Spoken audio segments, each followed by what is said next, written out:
ጽዮን ተብላ ስለተጠራች ስለ እመቤታችን ስለ ቅድስት ድንግል ማርያም ነው ትኩረት አድርጌ ማየው።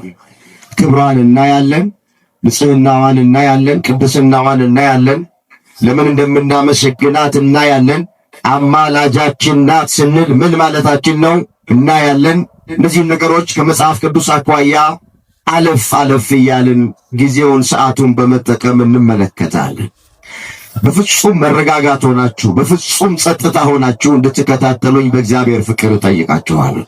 በስመ አብ ወወልድ ወመንፈስ ቅዱስ አሐዱ አምላክ አሜን። በስመ አብ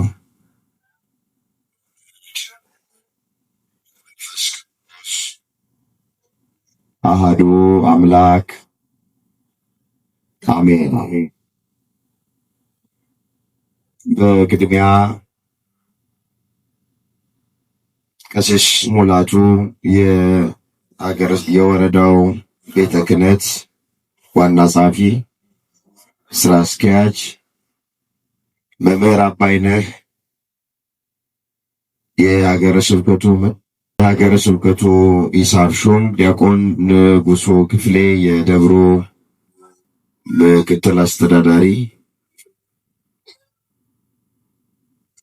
መምህር በላይ ግርማ የወረዳው ጸሐፊ፣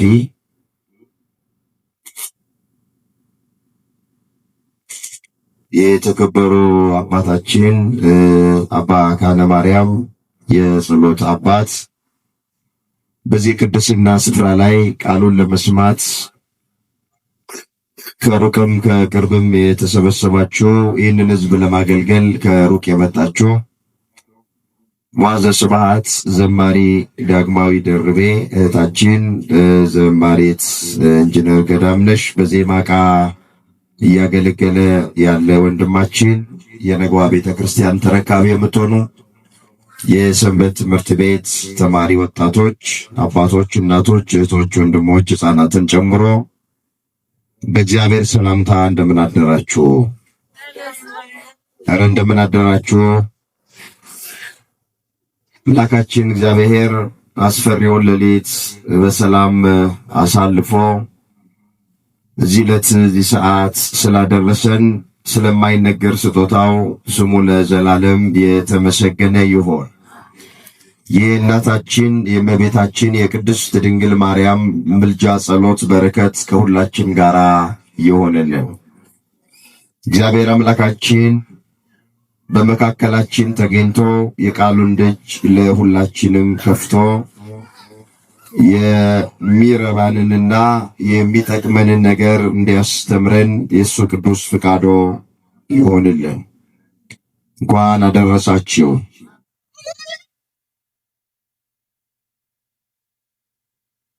እሺ፣ ብዙ ናችሁ፣ ምስጋናችሁ አነስተኛ ነው። እንኳን አደረሳችሁ። በደንብ አድርጋችሁ አመስግኑ። እዚህ መድረስ ቀላል አይደለም። የዛሬ ዓመት ይህንን በዓል ከኛ ጋር አክብረው ዛሬ በመካከላችን የሌሉ በርካታ ሰዎች አሉ። ከአባቶቻችን መካከል ሊሆን ይችላል፣ ከእናቶቻችን ከወንድሞቻችንና ከእህቶቻችን መካከል ሊሆን ይችላል። የህዳር ጽዮን ማርያምን በዓል አክብረው ዛሬ በመካከላችን የሌሉ በሞት ተጠርተው የሄዱ ሰዎች አሉ። እኔና እናንተ ከነሱ የተሻለ ጽድቅ ስለሰራን ሳይሆን እዚህ የደረስነው ማን ስለጠበቀን ነው? መስክሩ። ማን ስለጠበቀን ነው? ማን ስለረዳን ነው? ማን ስላገዘን ነው? ስለዚህ ለእግዚአብሔር ምን ይገባዋል?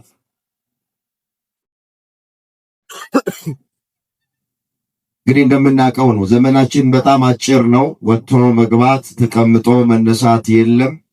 ጠዋት ያየነውን ሰው ከሰዓት ለማየት እየተቸገርን ያለ ነው። ዘመናችን ከሸማኔ መወርወሪያ ይልቅ እየቸኮለ ነው መጽሐፍ እንደሚናገር። ስለዚህ ዓመት ቆይቶ መገናኘት ይቀርና ውሎ አድሮ መገናኘት እንኳን ብርቅ የሆነበት ዘመን ላይ ደርሰናል። ስለዚህ በነገሮች ሁሉ እግዚአብሔርን የማመስገን ልምድ ሊኖረን ይገባል ማለት። በዚህ ከተማ ያላችሁ ኦርቶዶክሳውያን ክርስቲያን ወገኖቻችን ወደ ትምህርቱ ከመሄድ በፊት በነገሮች ሁሉ እግዚአብሔርን የማመስገን ልምድ ሊኖራችሁ ይገባል። ተኝተን እንኳን ስላደርን እግዚአብሔር እንቅልፍ ስለሰጠን ሊመሰገን አይገባው?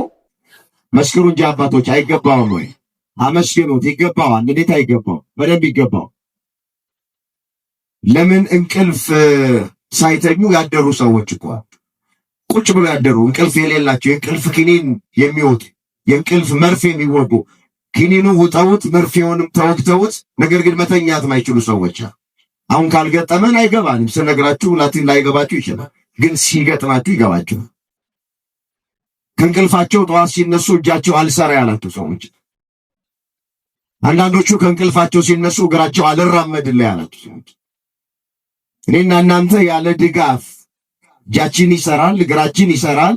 ይኸው በሰላም መተን እግዚአብሔር ደጅ ላይ ቅዳሴውን አስቀድሰናል። የበረታን ቃሉን እየሰማን ነው፣ ለክብሩ እየዘመርን ነው። ዳሴ ማርያም ያደረስን ነው፣ ዳዊቱን እየደገምን። ይሄ እግዚአብሔር ስለረዳን ስለጠበቀን እግዚአብሔር ከኛ ጋር ለመኖሩ ማረጋገጫ ነው ይሄ። ስለዚህ ከልባችሁ ሁላችሁ አመስግኑ። ክብር ምስጋና ለስሙ ይሁን። እሺ ሕፃናት ወደ እኔ ይመጡ ዘንድ አትከልክሏቸው ይላል። ግን መጥተው ይረብሹ አይደል? መጥተው ምን አይበሉ? ወደ እኔ ይመጡ ዘንድ ምን አትበሏቸው? መጥተው ይረብሹ ይላል አይልም? አይል። ከኢትዮጵያ አንደኛ ረባሽ ያለው ወልቂጤ ከተማ ነው። የት አልኳችሁ? ሁለተኛ አንጋጫ እናየው። ስለዚህ ትንሽ በተን አድርግልኝ። ዛሬ በቤተ ክርስቲያናችን የሚከበሩ በርካታ በዓላቶች አሉ። በዋናነት እንኳን ህዳር 21 ቀን በቤተ ክርስቲያናችን ከሚከበሩት በዓላት መካከል አንደኛው ታቦተ ጽዮን ከምርኮ በብዙ ክብር የተመለሰችበት ቀን ነው የመጀመሪያው። ሁለተኛ በዚህ ቀን የምናከብረው ይቺ ታቦተ ጽዮን ወደ ሀገራችን ወደ ኢትዮጵያ የገባችበትና በአክሱም ጽዮን ያረፈችበት ቀን ነው። ሶስተኛ በአብርሃና በአጽብሃ ዘመነ መንግስት የክርስትና እምነት ብሔራዊ ሃይማኖት ሆኖ የታወጀበት ቀን ነው ዛሬ። ዋናዎቹ እነዚህ ናቸው። በዚህ መሰረት ወቅቱን፣ ዘመኑን፣ ጊዜውን፣ ዕለቱን የዋጀ ትምህርት ለመማር እንሞክራለን። ከመጽሐፍ ቅዱስ ላይ ለርዕስነት የመረጥነው ቃል እግዚአብሔር ጽዮንን መርጧታል የሚል ይሆናል። ቃሉን የምናገኘው በዳዊት መዝሙር በመዝሙር 131 ቁጥር 13 ላይ። እስኪ ላስቸግራችሁ፣ ሁላችንም በርዕስነት ያነሳነውን ቃል በአንደበት ብቻ ሳይሆን ከማስተዋል ጭምር ሆነን በህብረት ለመናገር ራሳችንን እናዘጋጅ። እግዚአብሔር በሉስ ጽዮንን መርጧታል። ምን ብሏታል? ማን የመረጣት? በዚህ ርዕስ እግዚአብሔር ሁላችንን እንዲያስተምረን የእሱ ቅዱስ ፍቃዶ ይሆንልን። በዚህ ርዕስ ውስጥ የምናየው መጀመሪያ የዕለቱ በዓል የሚከበርበት ምክንያት ምን እንደሆነ ባጭሩ ጠቁሜያችሁ አልፋል። ግን በጣም ትኩረት የማደርገው ጽዮን ተብላ ስለተጠራች ስለ እመቤታችን ስለ ቅድስት ድንግል ማርያም ነው ትኩረት አድርጌ ማየው። ክብሯን እናያለን፣ ንጽህናዋን እናያለን፣ ቅድስናዋን እናያለን፣ ለምን እንደምናመሰግናት እናያለን። አማላጃችን ናት ስንል ምን ማለታችን ነው እናያለን። እነዚህ ነገሮች ከመጽሐፍ ቅዱስ አኳያ አለፍ እያልን ጊዜውን ሰዓቱን በመጠቀም እንመለከታለን። በፍጹም መረጋጋት ሆናችሁ በፍጹም ጸጥታ ሆናችሁ እንድትከታተሉኝ በእግዚአብሔር ፍቅር እጠይቃችኋለሁ። እግዚአብሔር ጉባኤያችንን ተቆጣጥሮ የቃሉን ደጅም ከፍቶ ሁላችንን እንዲያስተምረን የእሱ ቅዱስ ፍቃዶ ይሆንልን። እስኪ ድገሙት። እግዚአብሔር በሉ ጽዮንን መርጧታል። እንግዲህ ጽዮን ብለን ስንል በመጽሐፍ ቅዱስ ውስጥ ለመጠቆም ያክል ከ5 እና ከ6 በላይ ትርጉም ያለው ቃል በዚህ ስም የተጠሩ ጽዮን በሚለው ስም የተጠሩ ከ5 እና ከ6 በላይ ነገሮች አሉ። በመጀመሪያ ጽዮን ስንል በዳዊት ከተማ የምትገኝ አንዲት ተራራ ጽዮን እየተባለች ትጠራለች። የሁላችሁ ጽዮን የሚለው ቃል ሁሉ ለእመቤታችን አይሰጥም። አንድ ቃል በመጽሐፍ ቅዱስ ውስጥ ብዙ ስያሜዎች ይዞ ይገኛል። ስለዚህ ጽዮን ስንል መጀመሪያ በዳዊት ከተማ የምትገኘውን ተራራዋን ማለታችን ነው። ለምን በሳሙኤል መጽሐፍ ላይ ምን ተብሎ ተመዝግቧል? ዳዊት ግን አምባይቱ ጽዮንን ያዘ የሚል ቃል። ስለዚህ ጽዮን በዳዊት ከተማ የምትገኝ ተራራ ናት የመጀመሪያ። ሁለተኛ ጽዮን ብለን ስንል ምን ማለታችን ነው ያሉ እንደሆነ ታቦተ ጽዮንን የሚያጠይቅ ቃል። ታቦተ ጽዮን ጽዮን ተብላ በመጽሐፍ ቅዱስ ላይ ተጠርታለች። ሶስተኛ ጽዮን ብለን ስንል ምን ማለታችን ነው ያሉ እንደሆነ አገሪቱ ኢየሩሳሌም ራሷ ጽዮን ተብላ ትጠራለች። ለምሳሌ በዚህ በትንቢተ ኢሳይያስ ምዕራፍ 49 ቁጥር 14 ላይ ጽዮን ግን እግዚአብሔር ትቶኛል ጌታም ረስቶኛል አለች። በውኑ ሴት በማኅፀኗ የተሸከመችውን ልጅ እስከማትራራ ድረስ ትረሳለችን? ምናልባት እሷ ትረሳ ይሆናል፣ እኔ ግን ለዘላለም አልረሳሽም፣ እነሆ በእጄ መዳፍ ላይ ቀርጬሻለሁ ይላል።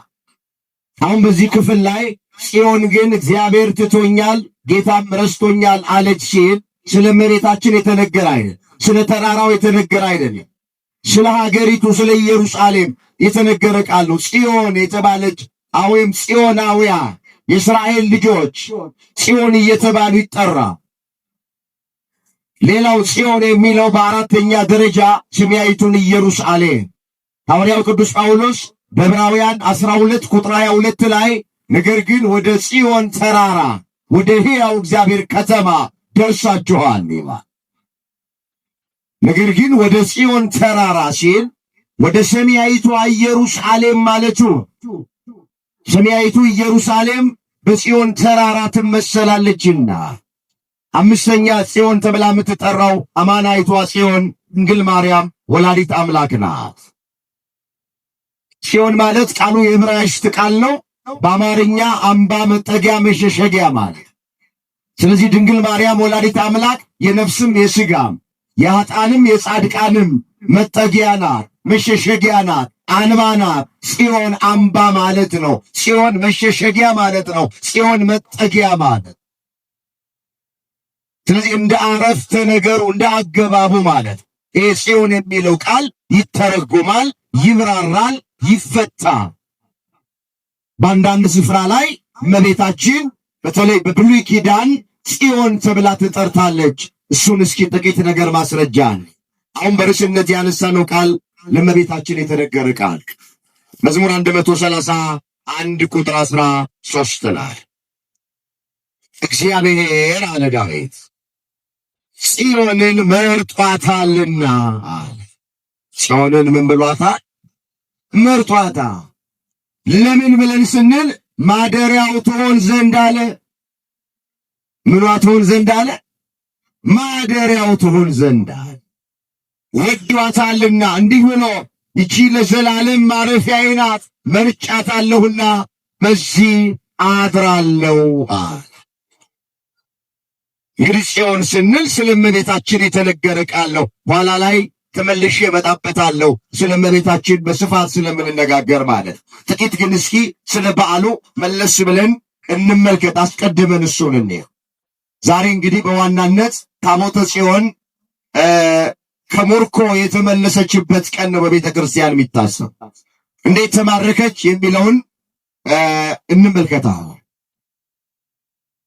ከምርኮ ተመለሰች ከማለት በፊት መማረኳን መናገር ስለሚቀድም እንዴት እንደተማረከች እናያል። ብዙ ጊዜ አባቶቻችን እንደሚነግሩን፣ መምህራን እንደሚነግሩን ታቦተ ጽዮን የተማረከችበት ምክንያት በመገናኛው ድንኳን በዚያ ዘመን በእግዚአብሔር ፊት ቆሞ በሚያገለግሉት ካህናት ኃጢአት ምክንያት ነው ታቦተ ጽዮን የተማረከችበት። ባጭሩ እነማን ነበሩ በዚያን ዘመን በመገናኛው ድንኳን በእግዚአብሔር ፊት ታቦተ ጽዮን ባለችበት ቦታ ላይ እግዚአብሔርን ያገለግሉ የነበሩ ስንል ካህኑ ኤሊ ይባላል። ሁለት ልጆች አሉት፣ አፍኒንና ፊንሐስ ተብለው ይጠራሉ። እነዚህ አፍኒንና ፊንሐስ የሚባሉት የካህኑ የኤሊ ልጆች መጽሐፍ ቅዱስ እንደሚነግረን እግዚአብሔርን እያገለገሉት እግዚአብሔርን ግን አያውቁትም ነበር። ያሳዝናል። እግዚአብሔርን እያገለገሉ እግዚአብሔርን አለማወቅ፣ እየቀደሱ እግዚአብሔርን አለማወቅ፣ እየሰበኩ እግዚአብሔርን አለማወቅ፣ እየዘመሩ እግዚአብሔርን አለማወቅ፣ ከበሮ እየመቱ እግዚአብሔርን አለማወቅ። እንዲህ ይላል አንደኛ ሳሙኤል ምዕራፍ 2 ቁጥር 12። ከዚህ ጋር እነሳለሁ ባሉን ለማየት የኤሊ ልጆች ምናምንቴዎች ነበሩ፣ እግዚአብሔርን አያውቁም ነበር ይላል። እስኪ አብረን እንበለው። የኤሊ ልጆች በሉ እስኪ። ምናምንቴዎች ነበሩ፣ እግዚአብሔርንም አያውቁም ነበር። እግዚአብሔርን ምን አይሉ? ይሁላችሁ እግዚአብሔርን አያውቁም ነበር ማለት እግዚአብሔር አምላክ እንደሆነ እግዚአብሔር ፈጣሪ እንደሆነ አያውቁም ነበር ማለት ነው። እግዚአብሔርን አያውቁም ነበር ማለት እግዚአብሔርን አይፈሩም ነበር ማለት ነው። ለምን? ጠቢቡ ሶሎሞን ምን ብሎ ተናግሯል? የጥበብ መጀመሪያ እግዚአብሔርን መፍራት ነው፣ ቅዱሱንም ማወቅ ማስተዋል ነው ይላል። ምሳሌ 9 ቁጥር 10 ላይ የጥበብ መጀመሪያ በሉ እስኪ እግዚአብሔርን መፍራት ነው፣ ቅዱሱንም ማወቅ ማስተዋል። የኤሊ ልጆች ምናምንቴ ያሰኛቸው ወይም እግዚአብሔርን አያውቁም ያሰኛቸው ምንድነው ስንል የሁላችሁ 3 ታላላቅ ኃጢአቶች ነበር የሰሩት። ወንጀላቸው ምናምንቴ ያሰኛቸው ምናምንቴ ስራ ይሰሩ ስለነበረ የመጀመሪያ በቀዳማይ ሰዓተ ሌሊት በርቶ በቀዳማይ ሰዓተ መዓልት የሚጠፋ መብራት ነበር፣ በመቅደስ ውስጥ የሚበራ መብራት። እነዚህ 2 ምናምንቴዎች ባዶ ቤተ መቅደስ ውስጥ ለምንድነው መብራቱ ሲበራው የሚያድረው ብለው ለእግዚአብሔር የተቆረቆረ በመምሰል መብራቱን ያጠፉት ነበረ። እግዚአብሔር መብራቱን እንዳይጠፋ ብለዋል። እነዚህ ምናምንቴዎች ግን መብራቱን ያጠፉት ነበረ። የመጀመሪያ ኃጢአታቸው ይሄ ነው፣ ምናምንቴ ያሰኛቸው። ሁለተኛ ለእግዚአብሔር የሚቀርብ መስዋዕት አለ በብሉይ ኪዳን። ለእግዚአብሔር መስዋዕት ከመቅረቡ በፊት እነዚህ 2 አገልጋዮች ቀድሞ የእግዚአብሔር መስዋዕት ይበሉ ነበረ። ይሄ ነው ምናምንቴ ያሰኛቸው። ሶስተኛ ምናምንቴ ያሰኛቸው ምክንያት ምንድነው ስንል ወደ መገናኛው ድንኳን ለአገልግሎት ከሚመጡት ልጃገረዶች ጋራ በድፍረት አብረው ይተኙ ነበረ። ታቦተ ጽዮን ባለችበት ስፍራ አብረው ይተኙ ነበረ። በዝሙት ይረክሱ ነበረ። አገልግሎታቸው አወኩሽ ናኩሽ ነበረ። አባታቸው ካህኑ ኤሊ ነው። እነሱ ዲያቆናት ናቸው። ከአባታቸው ስር የሆኑ ታቦተ ጽዮን ባለችበት ውስጥ ያገለግላሉ። ግን አባታችን የቤተ መቅደሱ ኃላፊ ነው፣ ማን ይከለክለናል ብሎ በድፍረት በመገናኛው ድንኳን ውስጥ ታቦተ ጽዮን ባለችበት ስፍራ ነውር ያደርጉ ነበረ። ዳዊት ምን ብሎ ነው የዘመረው? የድፍረት ኃጢአት እንዳይገዛኝ እኔ ባሪያህን ጠብቀኝ አለ። እዛ መዝሙር 18 ቁጥር 13 ላይ የድፍረት ኃጢአት እንዳይገዛን እኛ ባሪያዎቹን እግዚአብሔር ይጠብቀን። አሜን። እስኪ ቃሉን አብራችሁ ከኔ ቀጥላችሁ ተናገሩ። የድፍረት ኃጢአት እንዳይገዛን እኛ ባሪያዎችን ጠብቀን። ወገኖቼ እኔ በግልጥ ልንገራችሁ፣ ዛሬ ከምዕመናን ይልቅ ለመቅደሱ ቅርብ የሆንን ሰዎች ደፋሮች፣ ሁሉም ገልጦ ማየት ይስፋል። ስንት ደፋር ዲያቆናት ንጹሐኑን አይመለከትም። ስንት ደፋር ካህናት አገልግሎታችን አወኩሽ ናኩሽ የሆነ ለመኝታ ቤታችን ለኛ መኝታ ቤት እንዴ የማንሰጠውን ክብር ለመቅደስ ግን እየሰጠን ያለን ቤቱን ምንዳፈር ቻሎናችንን የምናከብረውን ያክል የእግዚአብሔርን ቤተ መቅደስ የማናከብር አንዳንዶቻችን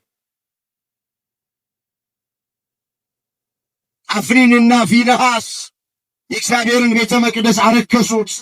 በእግዚአብሔር ቤተ መቅደስ ላይ ድፍረት ኃጢአት ሰሩ። አባታቸው ካህኑ ኤሊ አይቶ እንዳላየ ሰምቶ እንዳልሰማ አለፈ። ሊገስጻቸው ሲገባ፣ ሊቆጣቸው ሲገባ፣ ከመቅደስ ሊያስወጣቸው ሲገባ ልጆቹ ናቸው። ከእግዚአብሔር ይልቅ ለልጆቹ አደላ። ንገሩኝ፣ ከእግዚአብሔር ይልቅ ለማን አደላ? ኤሊ ለልጆቹ አደላ። ለዘብ አድርጎ ቀለል አድርጎ ዝም ብሎ ገስጿቸው ብቻ አለፈ። ማድረግ የሚገባውን ሳያደርግ አለፈ። ከዚህ በኋላ ነው እንግዲህ እግዚአብሔር በእነዚህ በአፍኒንና ፊንሐስ ባዘነ ጊዜ ሳሙኤል የተባለውን ብላቴና በቤተ መቅደስ ውስጥ ያሳድገው ጀመረ ይላል። ይኸውላችሁ በዚህ ዘመን እግዚአብሔርን የምናገለግል ሰዎች እግዚአብሔርን እየፈራን መቅደሱን እየፈራን ማናገለግል ከሆነ እኛን ንቆን ሳሙኤልን እግዚአብሔር ማስነሳት ይችላል። በደንብ አድርጋችሁ ሰው ምንም ዕውቀት ሊኖረን ይችላል። ምንም ዕድሜ ብዙ ዓመት ልናገለግል እንችላል። የትኛውም ዘር ልንሆን ይችላል። መቅደሱን ማንፈራ፣ እግዚአብሔርን ማንፈራ፣ መቅደሱን ማናከብር፣ እግዚአብሔርን ማናከብር ከሆነ ከኛ ጋር ያለውን ግንኙነት እግዚአብሔር አቋርጥና ሳሙኤልን ያስነሳል። ብላቴናውን ሳሙኤል እግዚአብሔር አስነሳ። በመቅደሱ ውስጥ ጠራው። ሳሙኤል ሳሙኤል እያለ ጠራ። ሳሙኤል በቤተ መቅደስ ውስጥ ተኝቶ ነበረ። ብድግ አለና ወደ አባቱ ወደ ካህኑ ኤሊ ጋር መጣ። አባቴ ኤሊ ጠራኸኝ አለው። እኔ አልጠራሁም ተኛ አለው። ገብቶ ተኛ። ታሪኩ ሰፊ ነው። ዓላማ የሱ መተረክ አይደለም፣ ግን ጥቂት ነገር ነግሬያችሁ ማረፍ ፈልጋለሁ። አንዴም ሁለቴም ሶስቴም እግዚአብሔር ሳሙኤልን ጠራው። 3 ጊዜም ወደ ኤሊ ሄዶ አቤት ይላል። ተኛ፣ አሁን ከጠራህ አለው። ምናልባት የሚጠራ እግዚአብሔር ነውና ባሪያ ይሰማልና ተናገር በለው አለ። ጠራው እግዚአብሔር። አሁንም ሳሙኤል ብድግ አለ። ባሪያ ይሰማልና ተናገር አለው። ይሄ ሁሉ የሆነው በቤተ መቅደስ ውስጥ ነው። እግዚአብሔር ከኤሊ ጋር መነጋገሩን አቆመና ከሕፃኑ ከሳሙኤል ጋር መነጋገር ጀመረ። ኤሊ አልተመቸውም አለ እግዚአብሔር። ኤሊ ድፍረት ኃጢአት አበዛ። ኤሊ ከእግዚአብሔር ይልቅ ወገኖቼ ለልጆቹ አደላ። ስለዚህ እግዚአብሔር አቋረጠ ከኤሊ ጋር ያለው ግንኙነት። ከኔና ካንተ ጋር እንደዚሁ ካልተመቸው ነገረው። በቤተ መቅደስ ውስጥ ሊያደርግ ያለውን ነገር እግዚአብሔር ለሳሙኤል ሳይደብቀው ሁሉን ነገር ነገረው። በጣም የሚገርማችሁ ኤሊ ይመጣና ነቢዩ ሳሙኤልን እግዚአብሔር የነገረህ ምንድን ነው? እግዚአብሔር ከነገረህ ነገር ምንም ሳትደብቀኝ ንገረኝ እያለ ሕፃኑ ሳሙኤልን መለማመጥ ጀመረ። ብላቴናው ሳሙኤልን ይለማመጠው ጀመረ። ሳሙኤልም ለኤሊ ነገረው፣ ያንተ ቤት ኃጢአት በመሥዋዕት ብዛት አይደመሰስም። ሕዝቡን ሁሉ የሚሰማውን ጆሮ ጭው የሚያደርግ ነገር በእስራኤል ምድር ላይ አደርጋለሁ። ታቦተ ጽዮን ትማረካለች። አሁን በቃ እግዚአብሔር ሊያደርግ ያስበው በሙሉ ለሳሙኤል ነገረው። ሳሙኤል ደግሞ ለኤሊ ነገረው ጀመረ። ወደምፈልገው ነገር ልምጣ። አንደኛ ሳሙኤል ምዕራፍ 4 ቁጥር 1 ጀምሮ ስትመለከቱ እስራኤል በአንድ ወቅት ከፍልስጤም ጋር ውጊያ ጀመሩ ይላል። ዋናው ታሪክ ከዚህ ጋር ይጀምራል። ጦርነት ተጀመረ። እስራኤል የእግዚአብሔር ሕዝብ በብሉይ ኪዳን በግዝረት ለእግዚአብሔር የተለየ ሕዝብ ልጄ እያለ የበኩር ልጄ እያለ የሚጠራቸው ናቸው። እስራኤላውያን ከፍልስጤማውያን ጋር ካልተገረዙት ጋር እግዚአብሔርን ከማያምኑት ጋር ፍልስጤም ጋር ውጊያ ገጠመ ይላል መጽሐፍ ቅዱስ የምታነቡ ሰዎች። አሁን ማየውኔ አንደኛ ሳሙኤል ምዕራፍ 4 ምዕራፍ 5 ምዕራፍ 6 ባጭሩ ጠቁማችኋል። ውጊያ ተጀመረ። ውጊያው ሲጀመር 4000 እስራኤላዊ አለቀ፣ ተገደለ ይላል። 4000 ሰው ወደቀ ከእስራኤል መካከል። የዚህ ጊዜ ምን አሉ እስራኤላውያን? ታቦተ ጽዮንን ይዘን ስላልወጣን ነው፣ ታቦተ ጽዮንን ይዘን ስላልመጣን ነው። ታቦተ ጽዮን ካለችበት ከሴሎ ቶሎ ትምጣ፣ እሷን ይዘን እንዝመት ብለው ታቦተ ጽዮንን ይዘው አመጡ። በታቦቱ አጠገብ አፍኒንና ፊንሐስ ነበሩ ይላል። ላነቦ ፈልጋለሁ። አንደኛ ሳሙኤል ምዕራፍ 4 ቁጥር 4 ጀምሮ እንደዚህ ይላል። የሰራዊት ጌታ የእግዚአብሔርን የቃል ኪዳን ታቦት ከዚያ አመጡ። ሁለቱም የኤሊ ልጆች አፍኒንና ፊንሐስ ከእግዚአብሔር የቃል ኪዳን ታቦት ጋር በዚያ ነበሩ ይላል። እነዚህ ምናምንቴ ተብለው የተባሉ እግዚአብሔርን የማይፈሩ ሰውን የማያፍሩ ቤተ መቅደሱን የማያከብሩ እግዚአብሔርን የማያከብሩ አፍኒንና ፊንሐስ አለባበሳቸውን አሳምረውት ዝም ብላችሁ ሳሏቸው። አለባበሱን አሳምረውት ከታቦተ ጽዮን ስር ኋላ እየተከተሉ አብረው መጡ። አሁንም ልክ ከተማይቱ ውስጥ ታቦተ ጽዮን ስትገባ እንዲሆነ ይላል የእግዚአብሔር የቃል ኪዳን ታቦት ወደ ሰፈሩ በገባ ጊዜ እስራኤል ሁሉ ታላቅ እልልታ አደረጉ፣ ምድሪቱም አስተጋባች ይላል። እስኪ አብረን በለው የእግዚአብሔር በሉስ።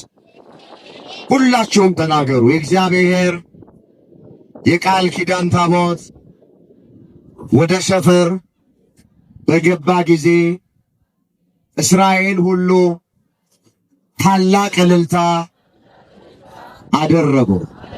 እስኪ ታላቅ እልልታ አድርጉ እናንተ። ታላቅ እልልታ መጽሐፍ ነው። የሁላችሁ ኦርቶዶክሳውያን እቺ ቤተ ክርስቲያን መጽሐፍ ቅዱሳዊ ናት። ምንም የሚያሳፍር ነገር የላት።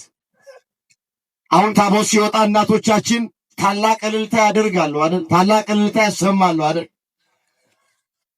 ታቦተ ጽዮንም ወደ ጦር ሜዳ ይዘዋት ሲመጡ ኃይል እንድትሆናቸው መከታ ጋሻ እንድትሆናቸው ወደ ከተማይቱ ስትገባ ከመገናኛው ድንኳን ውስጥ ወጣ። ሕዝቡ ታላቅ እልልታ አደረገ። ከተማይቱ ማስተጋባች። ፍልስጤማውያን ይሄንን እልልታ በሰሙ ጊዜ እግዚአብሔር ወደዚህ ከተማ ገብቷል አሉ። ወዮልን ከእግዚአብሔር እጅ የሚያስጥለን ማን ነው ብለው ታቦተ ጽዮን ስትመጣ ባዩ ጊዜ እግዚአብሔር ወደዚህ ከተማ ገብቷል። ፈሩ፣ ደነገጡ። ላሳጠርላችሁ ውጊያው ተጀመረ። አሁንም እስራኤል ከፍልስጤም ጋር ውጊያውን ጀመረ። እንደገና 30,000 እስራኤላዊ ወደቀ፣ ሞተ። ቅድም 4,000 ነበር የወደቁት።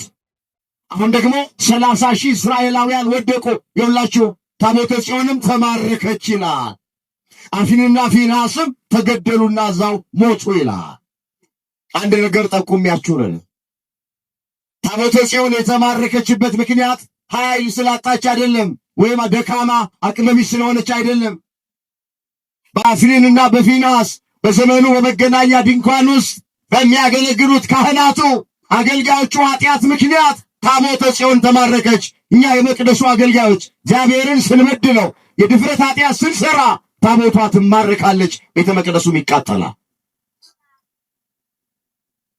እንጂ ታቦቱ ኃይል አጥቶ አይደል። አሁን ዛሬ በአዲስ ኪዳንም እኛ ባለንበት ዘመን ታቦት ይሸጣል፣ ታቦት ይለወጣል፣ ታቦትን ይሰረቃል። አንዳንድ መናፍቃን ከኛ ቤተ እምነት ውጭ ያሉ ታቦት ኃይል ቢኖረው ሲሰረቅ፣ ሲሸጥ፣ ሲለወጥ ለምን ዝም ይላል? ታቦት ኃይል የለውም ብለው በድፍረት የሚናገሩ ሰዎች። ታቦተ ጽዮን የተማረከችው ኃይል አታ አይደለም። ኃይሏንማ ዳጎንን ቀጥቅጣ ታሳያለች። እንመጣበት ግን በቃ ኃጢአት በዛ። አፍኒንና ፊንሐስ ኃጢአት አመዙ፣ የድፍረት ኃጢአት። በዛ ምክንያት ነው የተማረከችው እንጂ ታቦቷ ኃይል አታ አይደለም። እንዳትሳሳቱ፣ እንዲሉላችሁን እንዳሰሙ። እንዲገማችሁ አንድ ነገር ላሳያችሁ። አሁን ጌታችን መድኃኒታችን ኢየሱስ ክርስቶስ በ30 ብር ለአይሁድ በይሁዳ መሪነት ተሽጧል።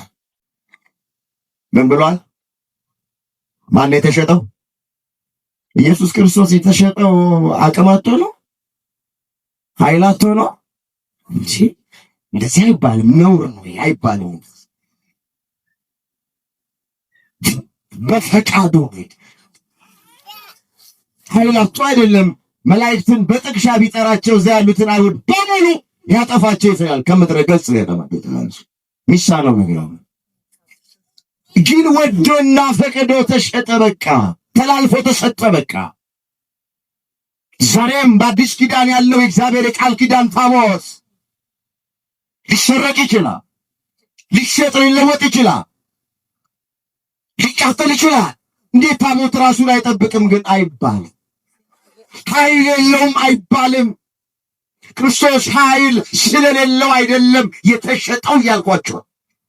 ታቦቱም ዛሬ በአሕዛብ እጅ ቢገባ፣ በመናፍቃን እጅ ቢገባ፣ በማያምኑበት በማያከብሩበት እጅ ቢገባ፣ ተላልፎ እነሱ ቢሰጥ እጃቸው ገብቶ ታቦቱ ዝም ይል ኃይል ስለሌለው አይደል። እንመለስ ወደ ቀደመ ነገራችን። በጦርነቱ 34,000 ሰው አንድ ላይ አለቀ። ታቦተ ጽዮንም ተማረከች። ያ ኤሊ ልጆች አፍኒንና ፊንሐስም እዛ ጦርነቱ መካከል ተገድለው ሞቱ። ከጦርነቱ መካከል አንድ ቢንያማዊ ወሬ ይዞ እየሮጠ ወደ ካህኑ ወደ ኤሊ ዘንድ መጣ። ኤሊ መንገድ ዳር በወንበር ላይ ተቀምጦ ነበረ። ያን ሰው ሲያየው ከጦር ሜዳ የመጣውን እንዴት ነው ጦርነቱ? ልጆቼ ሰላም ናቸው ወይ ብሎ ጠየቀው። እንዲህ ብሎ ነገረው ይላል፣ ታቦተ ጽዮን ተማርካለች፣ ልጆችም አፍኒንና ፊንሐስ ተገድለዋል፣ ብዙ እስራኤልም ተማርከዋል አለው። 34,000 እስራኤላውያን ወድቀዋል፣ ሞተዋል፣ ብዙዎቹም ተማርከዋል አለው። ልክ ይሄንን ሲነግረው አዳንቄ አወራለሁ ብሎ ከወንበሩ ብድግ ልል ሲል ወደቀ። አጥንት የጎድን አጥንት ወጋውና ኤሊዛ ሞተ ይላል መጽሐፍ። የፊንሐስ ሚስት ምጥ ይዟት ነበር ይላል። ይህንን ዜና ስትሰማ በጭንቅ ወለደች፣ ሕፃን ልጅ ወለደች። የተወለደውን ልጅ ክብር ከእስራኤል ለቀቀ፣ ታቦተ ጽዮን ተማረከች ስትል ኢካቦድ አለችው ይላል። ኢካቦድ ማለት ክብር ከእስራኤል ለቀቀ ማለት። ታቦተ ጽዮን ስለተማረከች ክብር ከእስራኤል ለቀቀ። የእስራኤል ክብራቸው ታቦተ ጽዮን ነበረች። ስለዚህ ክብር ከእስራኤል ለቋል ብላ የተወለደውን ልጅ ኢካቦድ ብላ ጠራችው ይላል። ወገኖቼ ታቦት ማይከበር ከሆነ፣ ካህናት ማይከበሩ ከሆነ፣ እግዚአብሔር ማይከበር ከሆነ፣ ቤተ መቅደሱ ማይከበር ከሆነ ክብር ይለቃል። ሰላም እናጣለን። ረሃብ ይሆናል፣ ቸነፈር ይሆናል፣ የምድር መናወጥ ይሆናል። ይሄ የመጽሐፍ ቅዱስ ሐሳብ ነው፣ የኔ ሐሳብ ነው። በቃ ክብር ከእስራኤል ለቀቃለች። በምን ምክንያት? ታቦተ ጽዮን ስለተማረከች። ዛሬ ቤተ መቅደስ እያቃጠሉ ታቦትን አብሮ እያቃጠሉ ካህናትን እያረዱ አገር ሰላም ትሆናለች ብሎ ማሰብ ዘበት። የእግዚአብሔር ቤተ መቅደስ ሳይከበር ክብር ማግኘት አይችልም።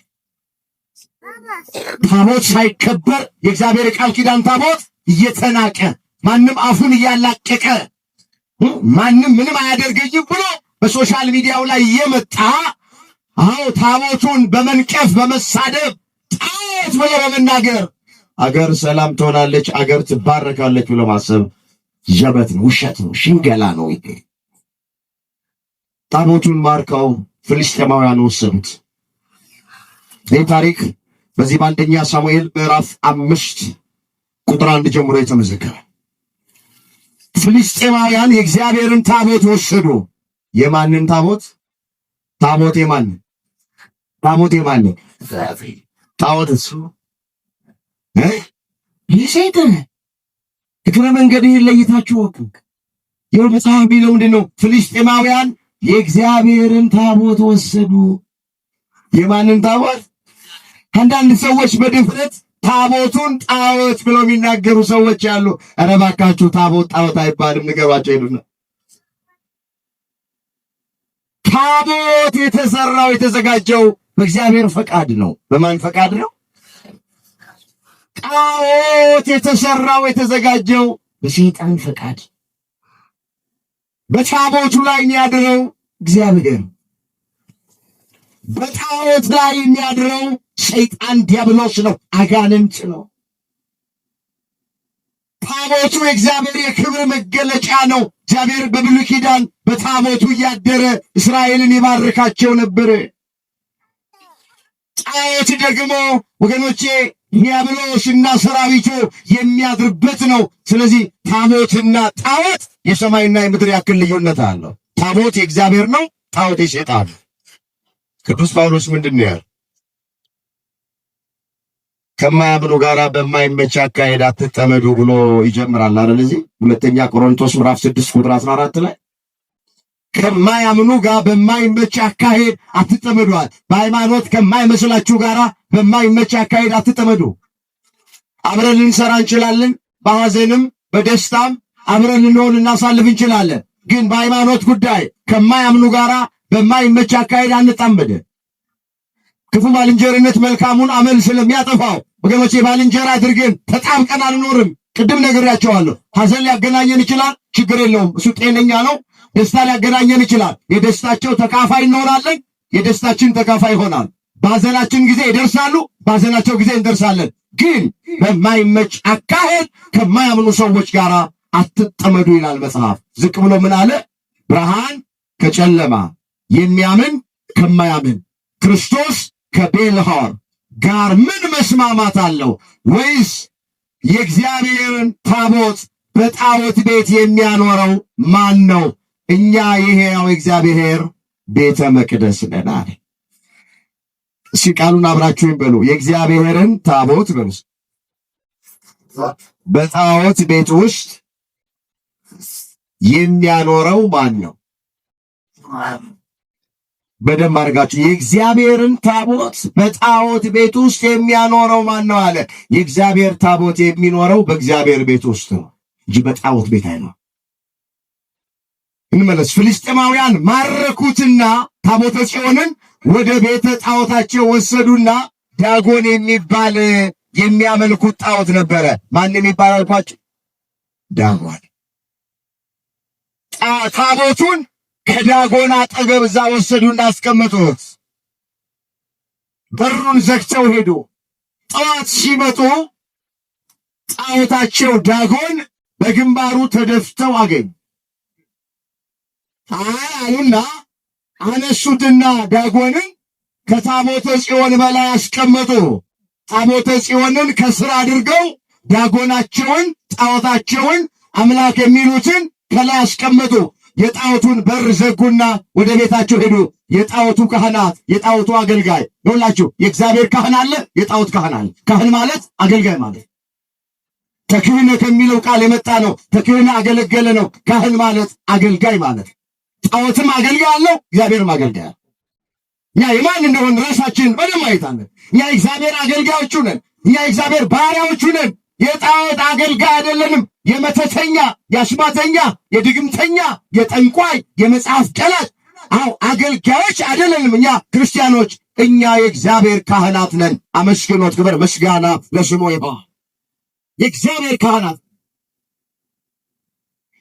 ዳጎንን ከላይ ያደረጉት ዳጎናውያን እልከኞቹ፣ አመፀኞቹ፣ እግዚአብሔርን ማይፈሩት፣ ሰውን የማያፍሩት ዳጎንን ከላይ አድርገው ታቦተ ጽዮንን የእግዚአብሔር ቃል ኪዳን ታቦትን ከዳጎን ስር አድርገው በራቸውን ዘግተው ነጋ አልነጋ ብለው ጠዋት ሲመጡ ዳጎን በታቦተ ጽዮን ፊት አሁንም ተደፍቶ እየሰገደ እጁና እግሮቹ ጭንቅላቱ ተመታትነው ወድቆ በታቦተ ጽዮን ፊት አገኙት። ክብር ምስጋና ለአምላካችን እግዚአብሔር ይሁን።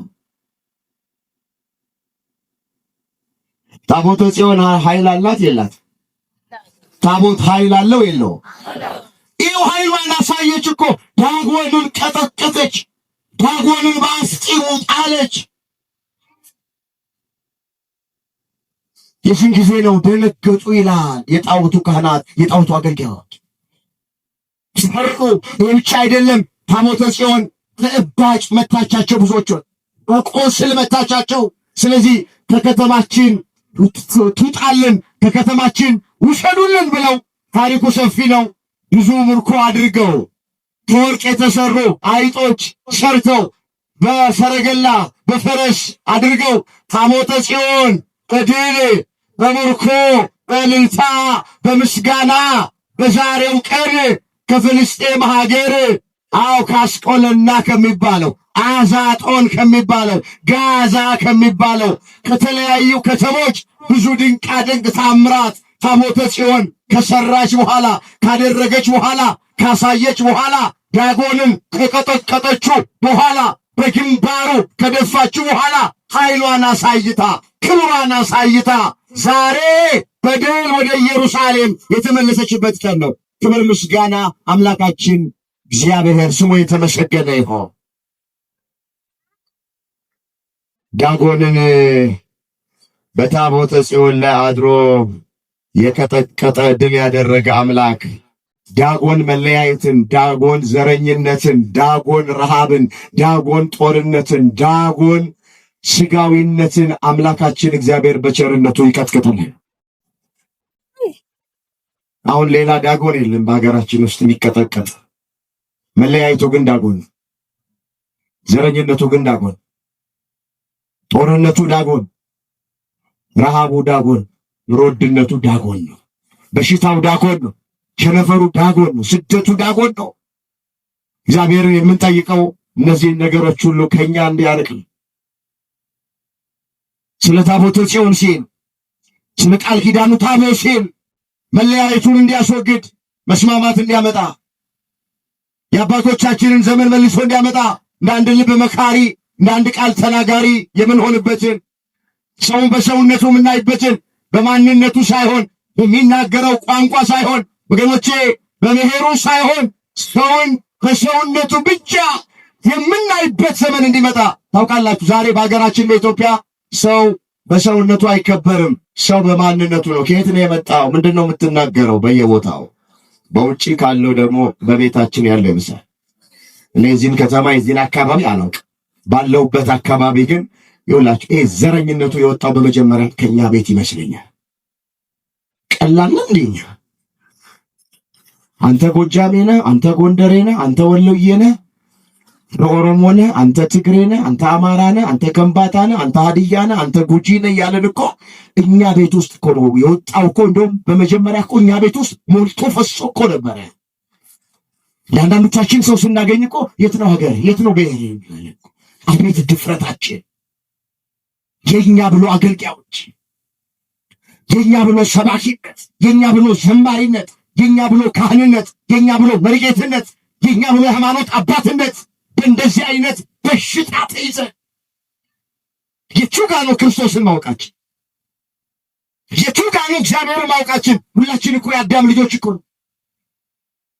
ግንዱ አዳም ነው። ዝቅ ሲል የኖህ ልጆች ነን። ከስምንት ቤተሰብ የተገኘን የተረፍንን። ቋንቋ መክንያሚያ ነው። ቋንቋ መለያ አይደለም። ቋንቋ በኃጢአት ምክንያት የተገኘ ነው። ቋንቋ በጽድቅ ምክንያት የመጣ ነገር አይደለም።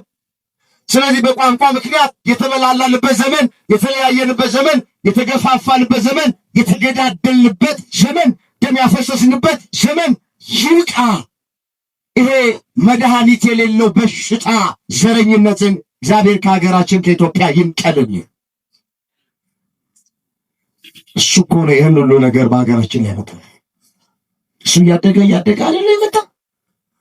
የቀደሙት ዘሩት ይህንን መጥፎ ዘሩ በቀለ። አሁን እየበላ ነው፣ እያጨኑ ነው። ቆየ ከተዘራ እኮ የዛሬ 30-40 ዓመት ነው የነበሩት ናቸው እኮ የዘሩት ይህንን ዘር። ዛሬ እኮ በቅሎ እኮ ዝም ብሎ እኮ እንደ ድንገት በመጣ ይመስላችኋል? የቆየ እኮ የተዘራው ዘር የቆየ ነው። ይሄ የመለያየቱ ዘር ዘረኝነቱ ከተዘራ ቆይቷል።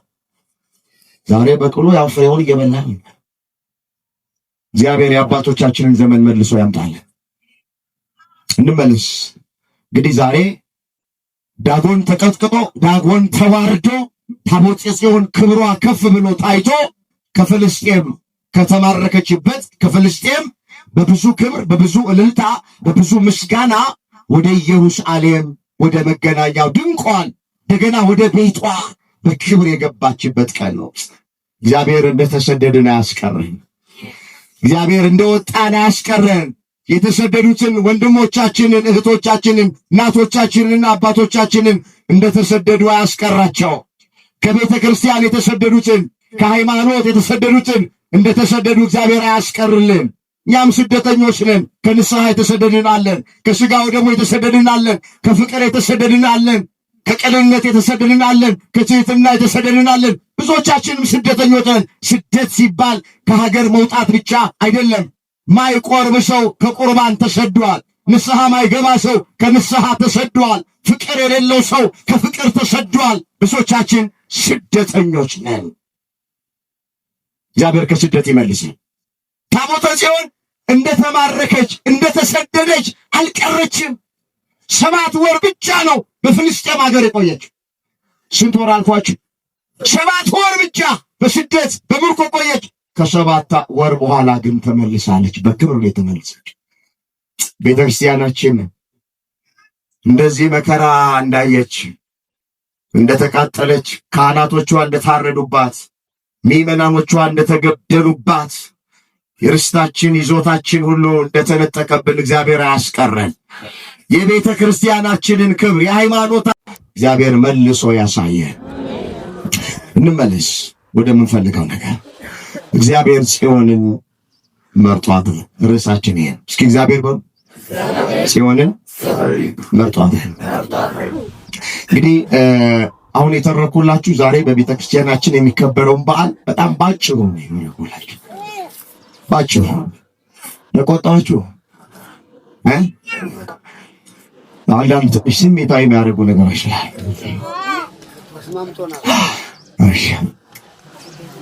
ስለዚህ አሁን ጽዮን ስለተባለች ስለእመቤታችን ትንሽ ነገር ክብሯን፣ ምስጋናዋን የሚመለከቱ ነገሮችን እንመልከት። ለምን አካባቢያችሁ ምን እንደሚመስል እህታችን በተወሰነ መልክ እኛን የጋበዘች ይዛን የመጣች የዚሁ ሀገር ተወላጅ የሆነች እግዚአብሔር ጸጋውን ያበዛላት ዘማሪት ኢንጂነር ገዳምነሽ የእናንተው ፍሬ የሆነች አሁን በየቦታው ሄዳ እግዚአብሔር ጸጋውን አብዝቶላት የምታመሰግን፣ የምታገለግል፣ የምትዘምር ይህን ከተማ የምታስጠራ እህት ናት። እግዚአብሔር አሁንም ጸጋውን ያብዛላት። በምን እንደተከበባችሁ ያላችሁበትን ሁኔታ በተወሰነ መጠን እናውቀዋለን። ስለዚህ እስኪ ዛሬ እመቤታችን ዓመታዊ በዓል ስለሆነ ጽዮን የምትባለው እሷ ስለሆነች ጥቂት ስለ እመቤታችን እስኪ እንነጋገር። እግዚአብሔር ጽዮንን መርጧታል። ድንግል ማርያምን የመረጣት ነው። የምታምኑ ሰዎች ንገሩ፣ ማን የመረጣት? ይኸውላችሁ በድምፅ ብልጫ አይደለም የተመረጠችው ድንግል ማርያም፣ ወይም እጅ በመውጣት አይደለም የተመረጠችው። እናቱ እንድትሆን ማደሪያው እንድትሆን ገና በእናቷ ማህፀን ሳለ የለያት የመረጣት ከፍ ከፍ ያደረጋት ያከበራት እግዚአብሔር ነው። እግዚአብሔር ነው። ልጇ ኢየሱስ ክርስቶስ ነው የመረጣት። በሰው ምርጫ አይደለም፣ በሰው ፍላጎት አይደለም። እመቤታችን የእግዚአብሔር ማደሪያ እንድትሆን ታቦት ማለት ማደሪያ ማለት ንገሩኝ። ታቦት ማለት ነው ማደሪያ። እመቤታችን ጽዮን ማርያም የምንላት የቃል ማደሪያ ስለሆነች ይኸውላችሁ በታቦቱ በጽላቱ ላይ የሚጻፈው ቃሉ ነው። 10ቱ ትእዛዛት ናቸው። ጽላቱ በታቦቱ ውስጥ የሚያድር ነው። ታቦቱ የጽላቱ የቃሉ ማደሪያው።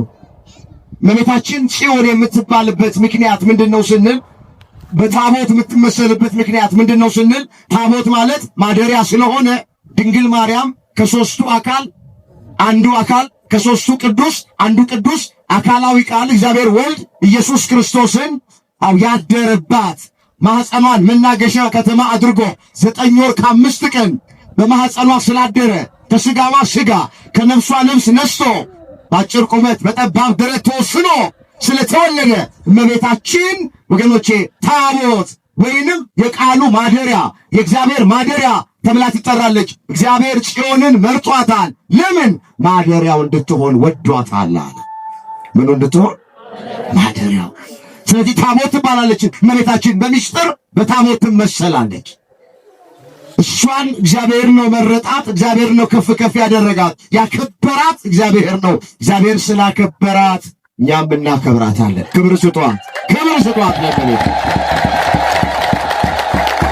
ይኸውላችሁ እግዚአብሔር ድንግል ማርያምን የምታከብሯት ለምንድን ነው ስትባሉ ብዙ ምዕራፍና ቁጥር አትፈልጉ።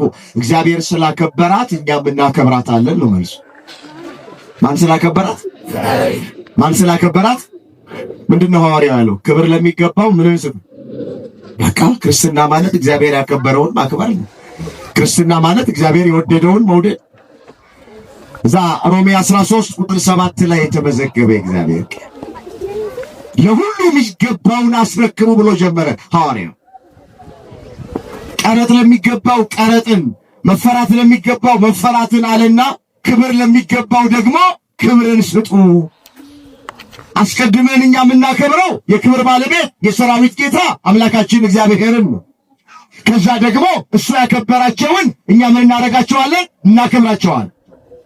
አስቀድሞ ያከበራት ከፍጥረታት መካከል ድንግል ማርያም ወላዲት አምላክን፣ ከዛ ቅዱሳኑን፣ ጻድቃኑን፣ ሰማዕታቱን፣ መላእክቱን በቤተ ክርስቲያን እናከብራቸዋለን። ለምንድን ነው የምታከብራቸው? እግዚአብሔር ስላከበራቸው እናከብራቸዋለን። አናመልካቸው። የኛ አምላካችን አንድ ነው፣ ስሙም እግዚአብሔር ነው። መጽሐፍ ምን ይላል? እስራኤል ሆይ ስማ፣ አምላካችን እግዚአብሔር አንድ እግዚአብሔር ነው።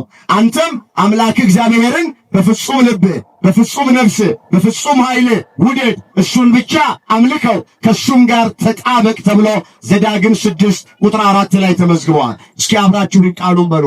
እስራኤል ሆይ ስማ በሉ እስኪ። አምላካችን እግዚአብሔር አንድ እግዚአብሔር ነው።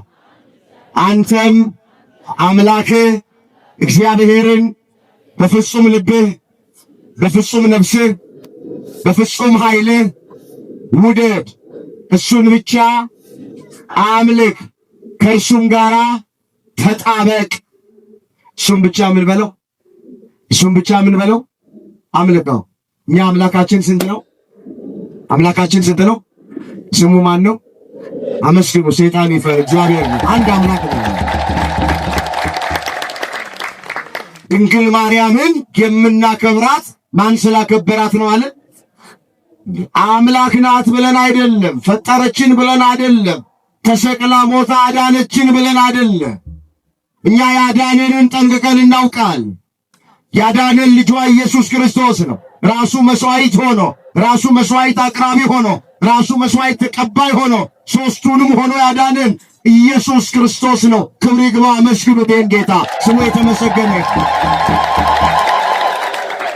ድንግል ማርያም የድኅነታችን ምክንያት ናት ነው የምንለው። ከውድቀት ለመነሳት፣ ከስብራት ለመጠገን፣ ከጨለማ ወደ ብርሃን፣ ከሞት ወደ ሕይወት፣ ከሲኦል ወደ ገነት፣ ከአሳር ወደ ክብር ለመሸጋገራችን ምክንያታችን ናት ነው ያለው እንጂ ያዳንን ኢየሱስ ክርስቶስ ነው። ብቻውን ያዳን። ጽድቅ ተገኝቶብን አይደለም፣ በጎ ነገር ተገኝቶብን አይደለም። ገና ጠላቶቹ ሳለን፣ ገና አመፀኞች ሳለን ሁሉን ሆኖ አዎ ኢየሱስ ክርስቶስ አድኖናል። ግን ድንግል ማርያም የድኅነታችን ምክንያቷ ናት። የድኅነታችን ምክንያት። ስለዚህ እግዚአብሔር ስላከበራት ድንግል ማርያምን ምን እናረጋታለን? በቃ የመጀመሪያው የምናከብርበት ምክንያት ይሄ። ሐዋርያው በሌላ ስፍራ ምን አለ? የልጁን መልክ እንዲመስሉ አስቀድሞ ወስኗል ብሎ ይጀምራል። እዚህ ሮሜ ምዕራፍ 8 ቁጥር 29 ላይ ተጻፈ ቃል ላለቆ ፈልጋል። ልጁ በብዙ ወንድሞች መካከል በኩር ይሆን ዘንድ አስቀድሞ ያወቃቸው የልጁን መልክ እንዲመስሉ አስቀድሞ ደግሞ ወስኗልና፣ አስቀድሞ የወሰናቸውን እነዚህን ደግሞ ጠራቸዋል፣ የጠራቸው እነዚህን ደግሞ አጸደቃቸዋል፣ ያጸደቃቸውን እነዚህን ደግሞ አከበራቸው። ምን አረጋቸው? ይኸውልህ የጠራም የመረጠም ያከበረም ድንግል ማርያምንም ቅዱሳኑንም ጻድቃኑንም እግዚአብሔር እሱ ስላከበራት እኛ ምን እናረጋታለን? እናከብር። አትፈሩላችሁ። እመቤታችንን ስታከብሯት አንገታችሁን እንዳትደፉ፣ እንዳትሸማቀቁ፣ እንዳታፍሩ። ክርስትና ማለት እሱ በቃ እግዚአብሔር የወደደውን መውደድ ነው ክርስትና። እግዚአብሔር የተቀበለውን መቀበል ነው ክርስትና።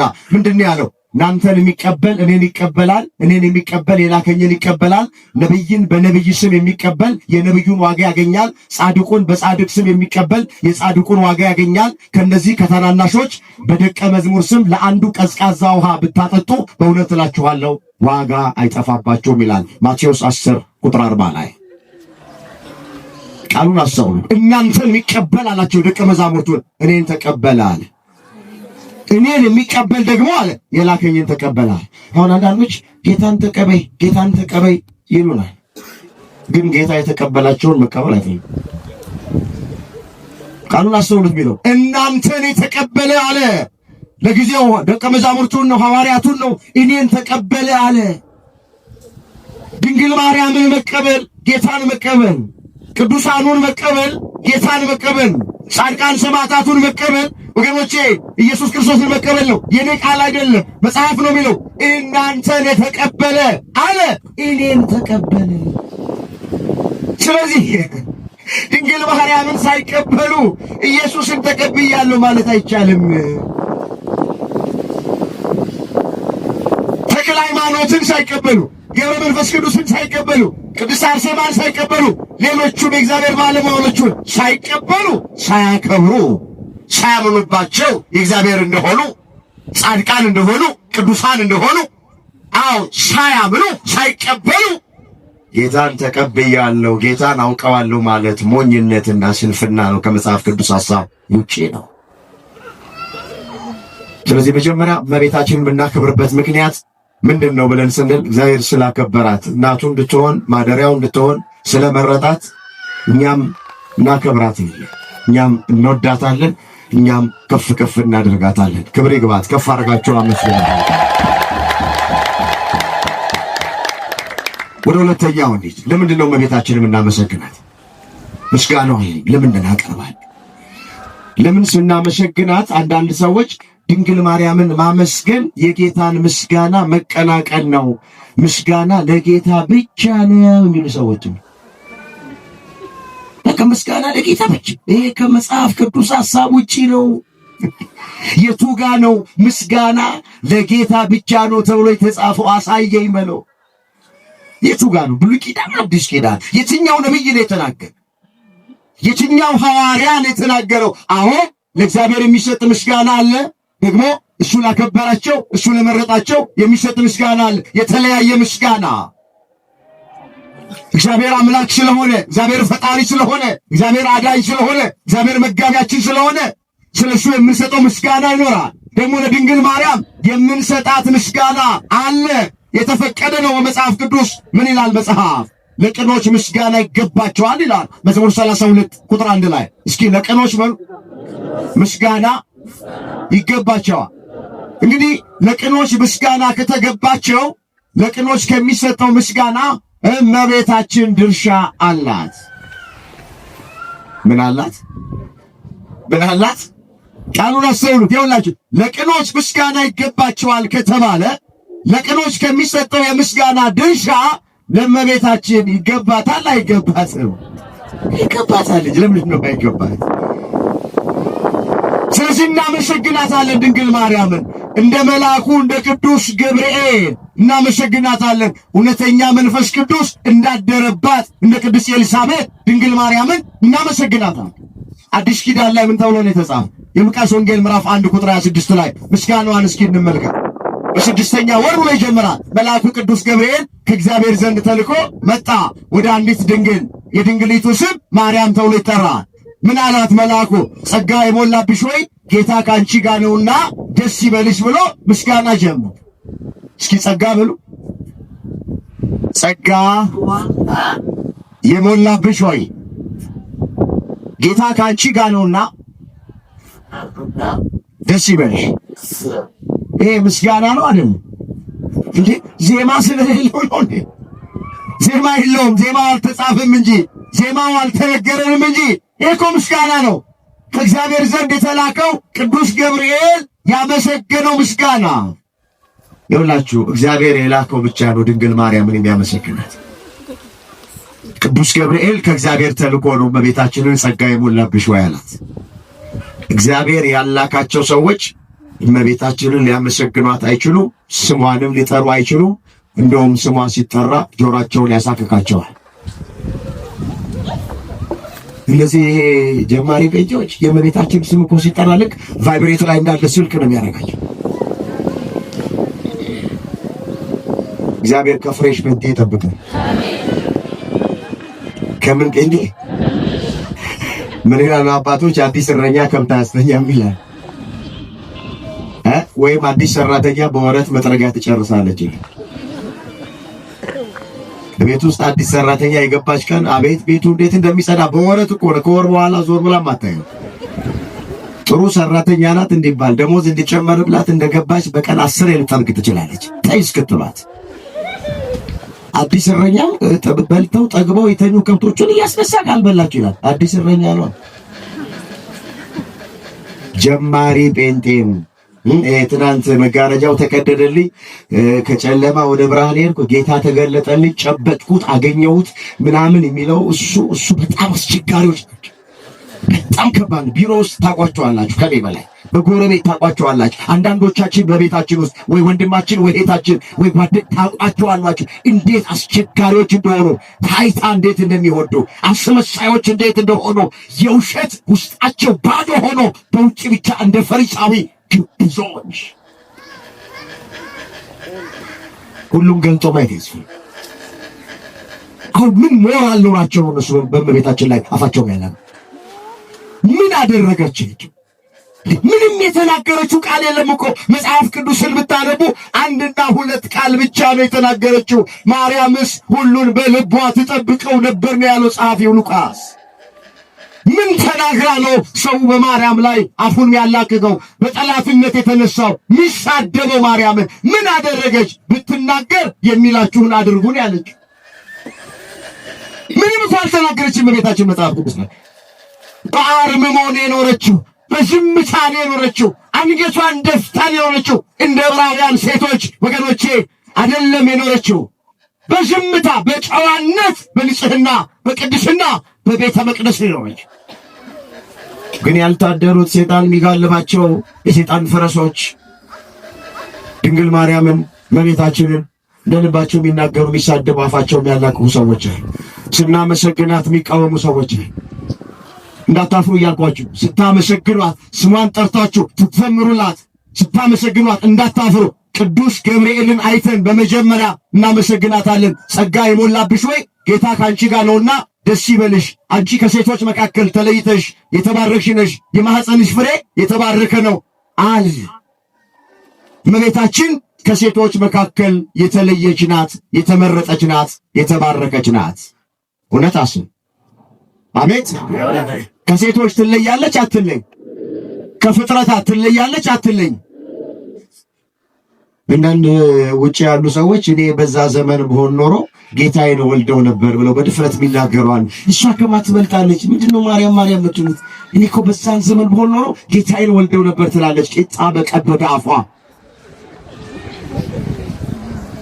አፋቸውን ማዘጋት ያስፈልጋል። እነዚህ የተጠራጣሪዎቹን አፍ፣ የደፋሮቹን አፍ አፋቸውን መዝጋት ያስፈልጋል። በእግዚአብሔር ቃል እንዴት እንደዚህ ይነገራል? ይሄንን የውላችሁ ክርስቶስን እንደማገልገል ነው የሚቆጥሩት። ይሄን እየተናገሩ የጌታ ነኝ ነው ይሏችሁ። ይሄን እያሉ ነው መጽሐፍ ቅዱሱን አውቀዋለሁ የሚሉት ኦርቶዶክሳውያን። በአይምሮሁን እንደ ጠፍ ከብት አትነዱ፣ ገበቴ ላይ እንዳለ ውሃ አትወላውሉ፣ ንፋስ እንደመታው ሸምበቆ አትወዝወዙ።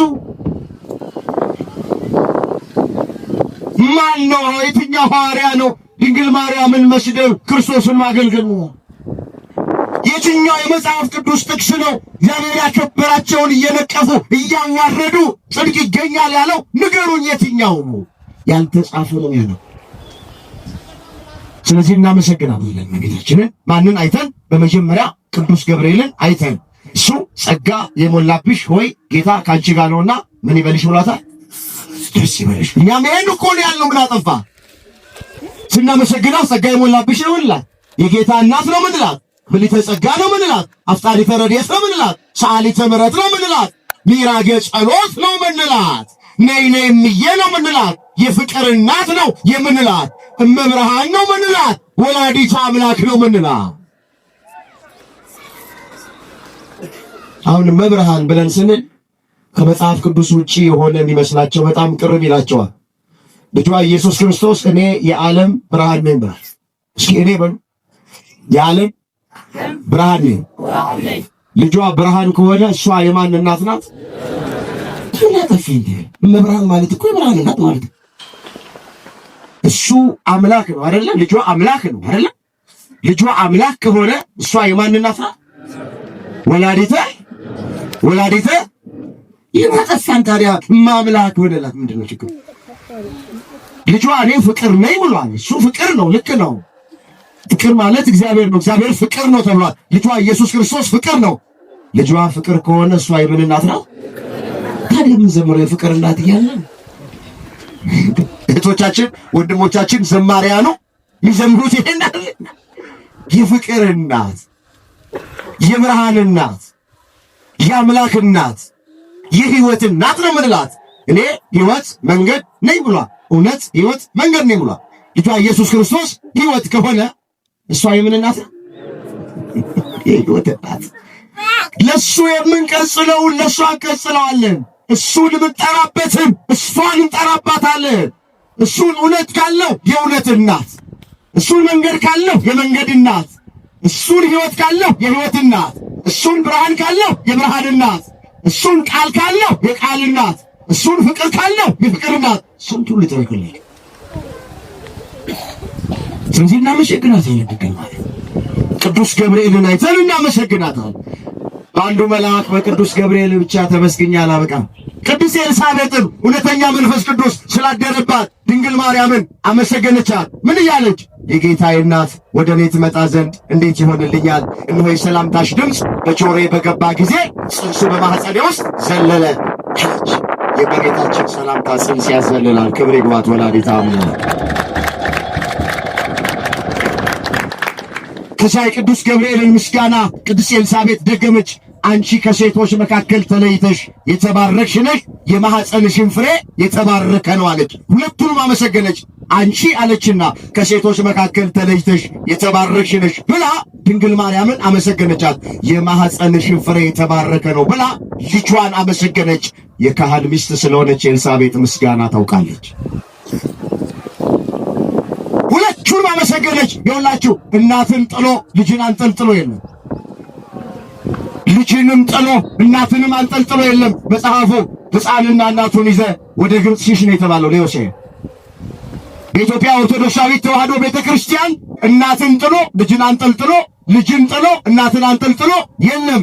ሕፃንና እናቱን ልጇ ኢየሱስ ክርስቶስን አምላክ ነው ብለን፣ መድኃኒት ነው ብለን፣ ሕይወት ነው ብለን፣ ብርሃን ነው ብለን፣ ቃል ነው ብለን፣ ፈዋሽ ነው ብለን፣ መንግሥቱን ያወርሰናል ብለን አሁን እናመልከዋለን። እናቱ ደግሞ የጌታ እናት ናት። የእሱ ብቻ እናት ብቻ ሳትሆን የእኛም ምናችን ናት? ምናችን ናት?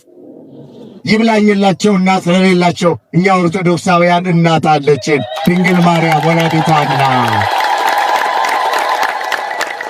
ምናችን ናት? ጥሯት እስኪ ምናችን ናት? ምን አለች ኤልሳቤጥ? የጌታዬ እናት ወደ እኔ ትመጣ ዘንድ እንዴት ይሆንልኛል? እስኪ የጌታዬ እናት ወደ እኔ ትመጣ ዘንድ እንዴት ይሆንልኛል? ድንግል ማርያም የጌታ እናት ብቻ አይደለችም። በቅዱስ ዮሐንስ ወልደ ነጎድጓድ በኩል የሁላችንም እናት ትሆነን ዘንድ ተሰጥታናለች። የዮሐንስ ወንጌል ላይ ምዕራፍ 19 ቁጥር 26 ላይ እነኋት እናትህ። እስኪ እነኋት በል እናትህ። ዮሐንስ በሥጋ የወለደችው እናት ነበረችው አልነበረችው? ነበረችው አለችው። በሥጋ የወለደችው እናትማ ነበረችው። ማርያም ባውፊልያ ትባላለች በቤተ ክርስቲያን ታሪክ። ከስምንቱ ማርያሞች መካከል አንዷ ናት። ጌታችን መስቀል ላይ ሆኖ የወደው የነበረውን ደቀ መዝሙር ዮሐንስን ጠራውና ምን አለው? እነኋት እናት አለው። ያቺ ልመና ማታቅ እናት ናታ። ያቺ ሞት ለልጆቿ የለመነች እናት ናታ። ስለዚህ ምን አለ? እናት ትሁን ተብሎ ሲሰጠው ወደ ቤቱ ወሰዳት ይላል እዛው ዮሐንስ 19 ላይ። ወደ ምን ወሰዳት? ድንግል ማርያም በበረከት ወደ ቤታችን ትግባልን ወደ ቤቱ ይዟት ሄደ ነው የሚለው መጽሐፍ።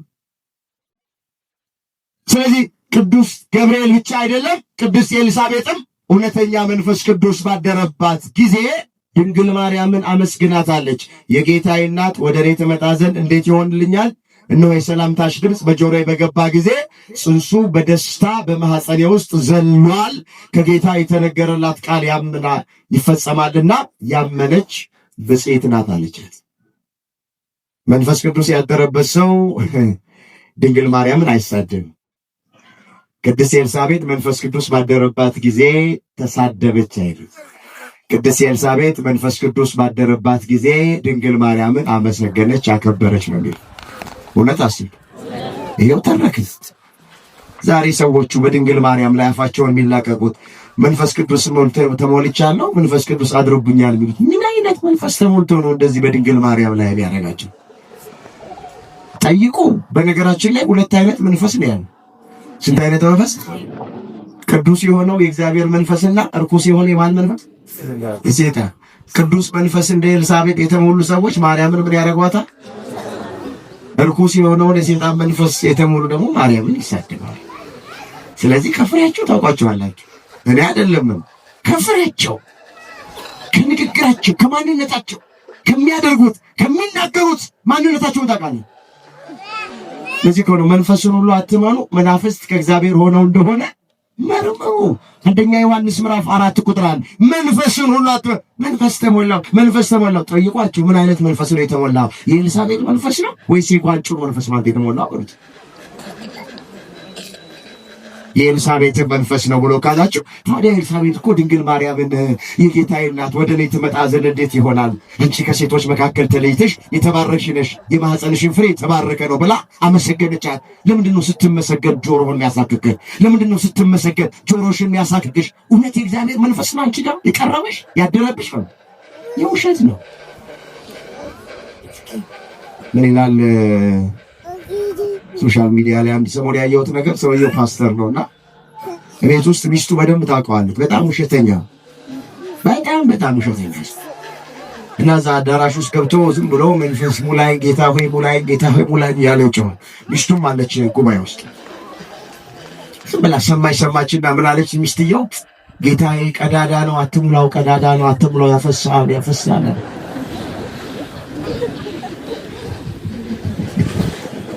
ምንድን ነው አለች? ስንት ቀዳዶች አሉ። እውነቴን ነው ብላችሁ ያፈሱ ማይገባ ነገር የሚናገሩ። ዛሬማ ዓለም አንድ መንደር ናት። እጃችን ላይ ባለችዋ ትንሽ ስልክ ማናየው ጉድ ማንሰማው ጉድ የለም። በሃይማኖታችሁ ጽኑ።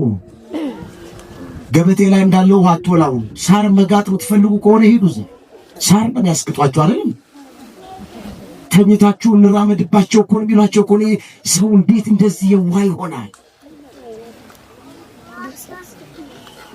በጣም እኮ የምንሰማውና እኮ የምናየው ነገር ሁሉ ወገኖቼ፣ በዚህ ዘመን እንደው እነሱ ባይኖሩ በምን እንዝናና ነበር? እውነቴን ነው። በምን እንዝናና ነበር? ኑሮ ተወዶብን አናታችን ላይ ወጥቷል። እኔ በልጥ ሲደበረኝ በእነሱ ነው የምንዝናና። ዛሬ እኮ ኮሜዲያኑ አልቻሉም እኮ በእነሱ ደረጀ ምናምን እንትና የምትሏቸው እኮ የእነሱ ያክል አልቻሉም። በጣም አስቀኞች ናቸው፣ አስገራሚዎች። እኔ ይገርመኛል። አሁን ይህን እየሰማን አንድ እግራችን ውጭ አንድ እግራችን ውስጥ ያለን ሰዎች በጣም አንጠፋም ነው። አንድ እግራችን ውጭ ነው፣ አንድ እግራችን ውስጥ ነው። ዳር ላይ ያለን ሰዎች አለን። እንደው ጭር ሲል ማይወዱ አሉ፣ ግርግር የሚወዱ አሉ። ኦርቶዶክስ ቤት ውስጥ የውላችሁ እንደዚህ ማጭበርበር የለም። ላጭበርብርብል ማንም ዝም አይለኝ። ከኋላ ካህናቱ በመቋሚያ ነው ቁጭ በል ዝር ብል ትንሽ ከእንትኑ ከሚስጥሩና ከቃሉ ከቤተ ክርስቲያን ዶግማ ቀኖና ውጪ ዝር ብል ማንም ዝም አይል። መድረክ ላይ መዝለል የለም፣ አረፋ መድፈቅ የለም፣ ዝም ብሎ መዋሸት መጥፍ የሌለ ባዶ ተስፋ መሙላት አይቻልም። እውነት የሆነውን የእግዚአብሔር ቃል ነው የምንነግራችሁ። ይኸውላችሁ በደንብ አድርጋችሁ ስሙኝ። 1 ሰዓት ለማገልገል 6 ሰዓት ተዘጋጅተን ነው የምናገለግላቸው። ጊዜን ዝም ብሎ በሃሌሉያና በዝል ላይ ማሳለፍ አይቻልም። አሁንማ ብዙዎች እኮ እየሰለቻቸው እኮ ነው፣ እያወቁት እኮ እውነቱ ነው። እኛ ሰርግ ቤት ስናገለግል፣ ለቅሶ ቤት ስናገለግል ይመጣሉ ፕሮቴስታንቶች። ጩኸት ሰለቸኝ፣ ዝላይ ሰለቸኝ፣ ማስመሰል ሰለቸኝ። ቤተ ክርስቲያን እንደዚህ ወንጌል ብሰብክ ኖሮ ሃይማኖቴን አልቀየርም ነበር ይሉናል። መጥተው ለቅሶ ቤት ውስጥ እኔና እናንተ ስላልሰራን፣ አባቶች ስላልሰራን፣ ካህናት ስላልሰራን፣ እኛ የመቅደሱ አገልጋዮች ስላልሰራን፣ የሚገባውን ስላላደረግን፣ ቤተ ክርስቲያኒቱ ወንጌሏን አውጥታ ስላስተማረች እንጂ ብታስተምር ኖሮ ማንም ነፍስ በአውሬ አይበላም፣ ማንም ሃይማኖቱን አይቀይርም ነበረ፣ ማንም ማተሙን አይበጥስም ነበረ። ደግሞ እንደ ኦርቶዶክስ ኢየሱስን የሚሰብካለ እንዴ? እንደ ኦርቶዶክስ ክርስቶስን የሚሰብካለ እንዴ? መድኃኔዓለም የሚሰብካለ እንዴ? መጽሐፍ ቅዱስን የሚሰብካለ እንዴ? እኛ በሌላ ነገር እየተበላላን ለሌላው ነገር ቅድሚያ ሰጠነው። አዎ ማይነሩ ሜጀር፣ ሜጀሩ ማይነር ሆኖብን ፊተኛው ኋላ አድርገነው ኋለኛውን ከፊት አምጥተነው ነው እንጂ ምዕመናናችንን ያስበላ ነው። ስራ ብንሰራ ኖሮ ማንም አይሄድም። አሁንም ለትናንትና ቢረፍድ ለነገ ጊዜ አለ። የሄዱትን ማምጣት ይቻላል። ይቻላል አይቻልም? ያሉትንም ማጽናት ይቻላል። እኔ ሁላችሁ አስረግጬ ነው የምነግራችሁ። ቤተ መቅደስ ማነጽ ጥሩ ነው፣ ቤተ ክርስቲያን መስራት ጥሩ ነው። ግን መጀመሪያ ሰው መሰራት አለበት። የተሰራ ነው ቢሰራው። ሳይሰሩ መስራት የለም፣ ሳይታነጹ ማነጽ የለም። አንዳንድ ከተማ ላይ አንዳንድ ቤተ መቅደስ 15 ዓመት 20 ዓመት ይፈጃል ሲታነጽ። 400 እና 500 ሚሊዮን ብር ይወጣል። ለህንጻ ቤተክርስቲያን ጥሩ ነው እኮ ለስላሴ ክብር፣ ለመድኃኔዓለም ክብር፣ ለእመቤታችን ክብር ተብሎ መሰራቱ ጥሩ ነው።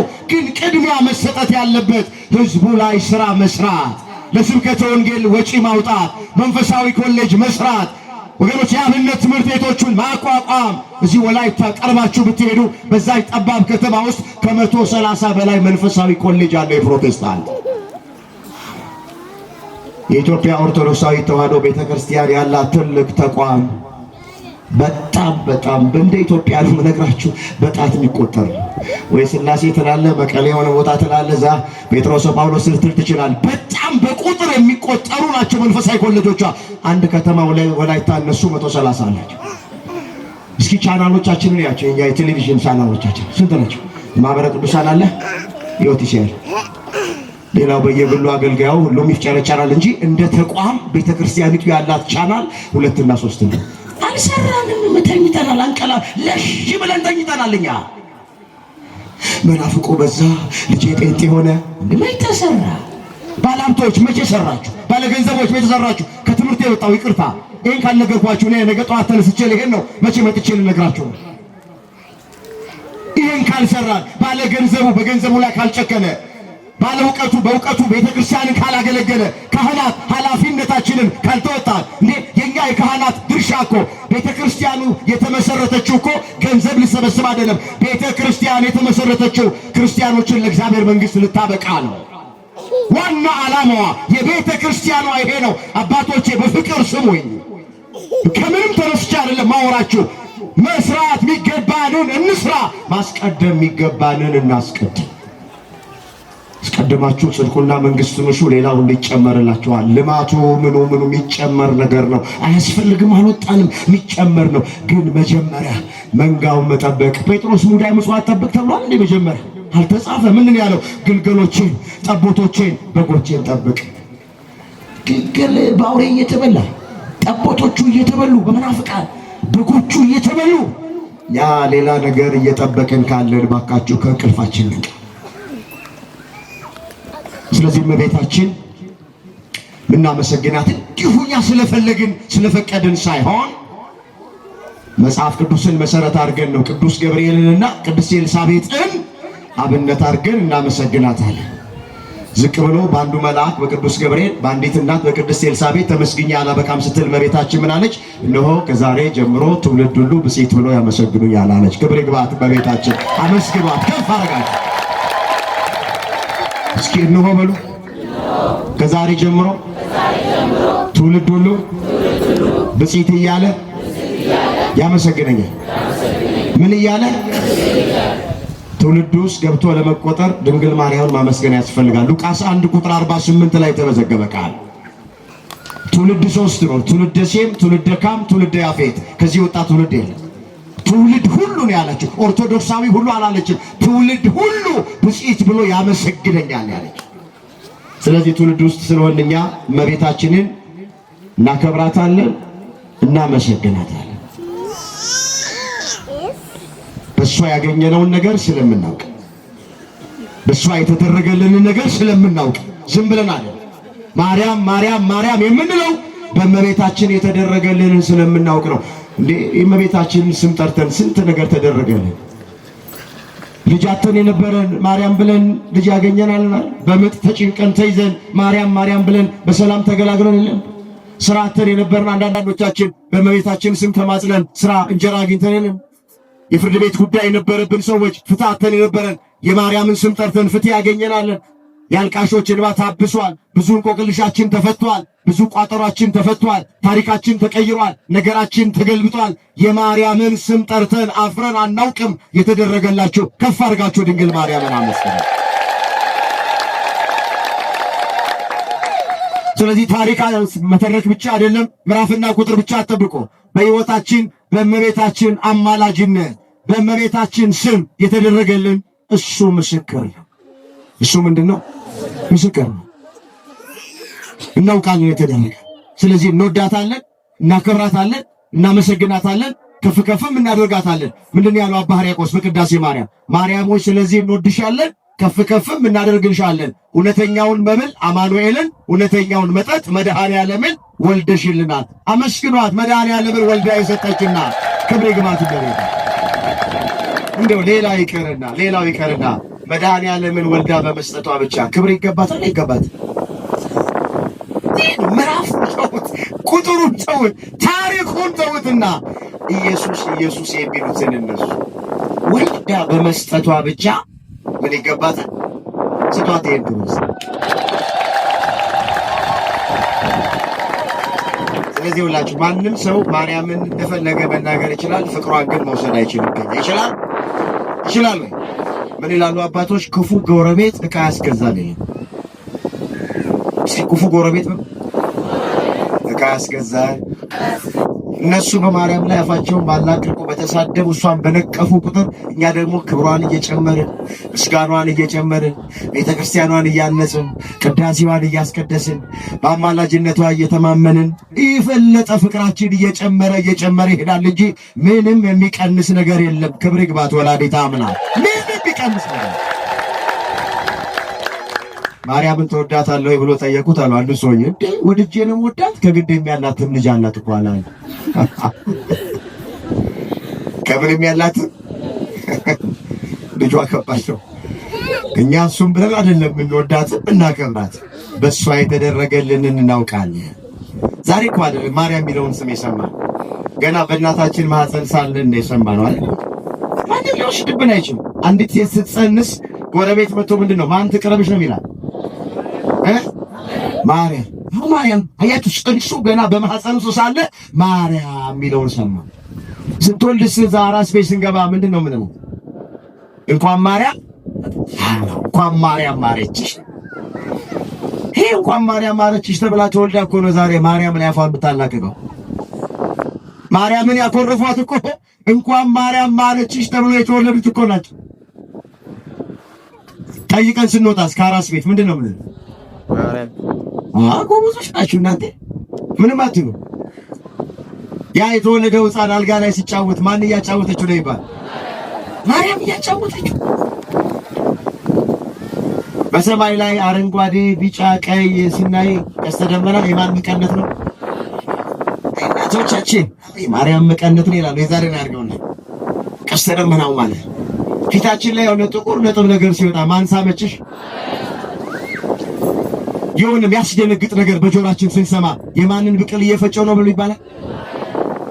በልጅነታችን ሌባና ፖሊስ እየተጫወትን መውጫ መንገድ ስናጣ የማን መንገድ ስጠኝ?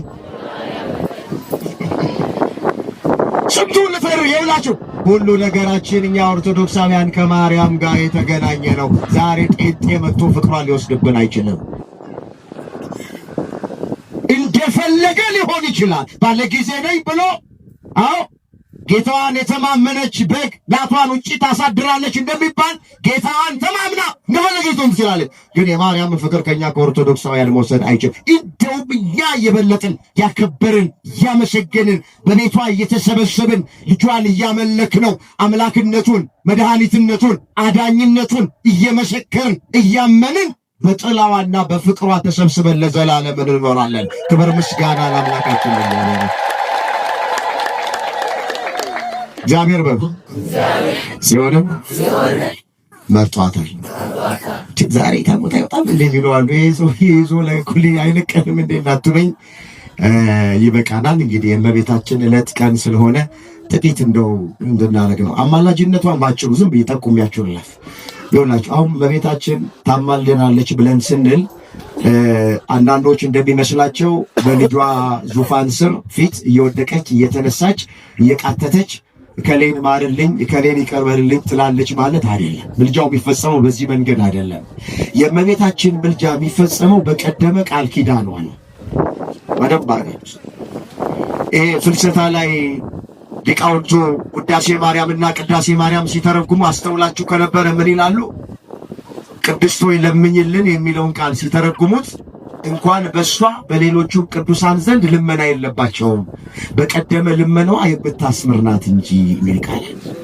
በቀደመ ምኗ በቀደመ ምልጃዋ ብታስምርናት ነው የሚለው። እመቤታችንን አማላጃችን ናት ስንል በቀደመ ምልጃ፣ በቀደመ ልመና፣ በቀደመ ቃል ኪዳኗ ታስምረናለች። ለምን ዳዊት ምን ይላል? ከመረጥኳቸው ጋር ቃል ኪዳን አደረግኩ አይደል የሚለው መዝሙር 88 ቁጥር 3 ላይ። እስኪ ከመረጥኳቸው ጋር ቃል ኪዳንን አደረግኩ። ከምርጦች ሁሉ ምርጥ ማናት? እመቤታችን ናት። ስለዚህ ከእሷ ጋር የገባው የምህረት ቃል ኪዳን አለ። ኪዳነ ምህረት የካቲት 16 በዛ የገባላት የምህረት ቃል ኪዳን መሰረት ዛሬ ስንማጸናት እመቤታችንን በቀደመ ልመናዋ በቀደመ ቃል ኪዳኗ ታስምረናለች እንጂ ሰዎቹ እንደሚሉት እንዴት ነው ማርያም አሁን በእግዚአብሔር ዙፋን ስር መውደቅ መነሳት አለ? የለባትም። በዛ በሁላቸውም የለባቸው። በሌሎቹም ቅዱሳን፣ በሌሎቹም ጻድቃን፣ በሰማዕታቱም ዘንድ አሁን ልመና የለባቸው። በቀደመ ልመናቸውና ቃል ኪዳናቸው ግን ምን ይሉናል? ያስምሩናል። ትምህርቱ የቤተክርስቲያን ይሄ ነው። ጥርት ያለ ትምህርት እኮ ነው ቤተክርስቲያኒቱ ያላት። እኛ እኮ አንዳንዶቻችን ምናምታታው እንጂ የቤተክርስቲያን ትምህርት ግልጥ እኮ ነው። ስለዚህ ድንግል ማርያም ወላዲተ አምላክ ጣዕሟን በአንደበታችን ፍቅሯን በልባችን ትሳልብን። ለቅዱስ ኤፍሬም፣ ለአባ ሕርያቆስ፣ ለበላይ ሰብ፣ ለቅዱስ ያሬድ፣ ለባስልዮስ፣ ለዜና ማርቆስ የተለመነች ወላዲተ አምላክ ለሁላችን